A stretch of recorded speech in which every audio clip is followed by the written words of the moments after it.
নমস্কার বন্ধুরা, তো আজকে দেখো বেরিয়ে পড়েছি বেলুড় মঠ দক্ষিণেশ্বরের উদ্দেশ্যে। আমরা সবাই প্রতিবেশী বন্ধুরা মিলে। আর এই যে আমার পাশে বসে আছে দেখছো, এটা আমাদেরই পাশের বাড়ির জেঠু, আমার নিজের জেঠুর থেকেও অনেক বড়। তো দেখো এবার কথায় কথায় চলে এলাম। ফার্স্ট আমরা বেলুড় মঠ এসছি, আর বেলুড় মঠে দেখো এটা ঢোকার মুহূর্তের গেটটা তোমাদের সঙ্গে শেয়ার করলাম। আর এটা হচ্ছে বেলুড় মঠের ইউনিভার্সিটির দিকটা।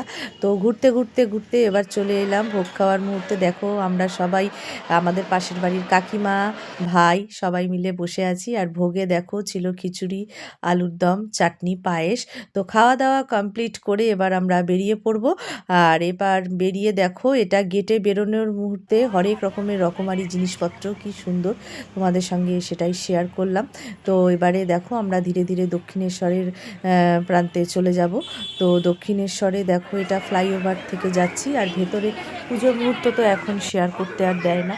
তো চলো, এই দেখো সুইট সুইট মাংকি বসে আছে। তো এটাই তোমাদের সঙ্গে কিছুটা ক্লিপিং তুলে নিলাম। খুব ভালো লাগে দেখো, সবাই খেতেও দিচ্ছিল যে যেমন পারছিল। খুব ভালো লাগছিল পরিবার নিয়ে, সব পরিবারে।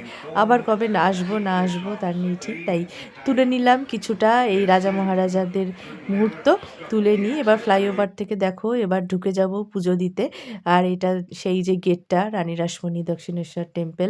আর এই লাইট পোস্ট যেটা দেখছো, এটা দেখলে অনেক পুরনো দিনের, আমরা বইতেও এই পুরনো লাইট পোস্ট দেখেছি। তো পুজো দিয়ে বেরিয়ে যাওয়ার মুহূর্তে রথের গাড়ি ছিল, রথের গাড়ি যা চিরাচরিত ঐতিহ্য।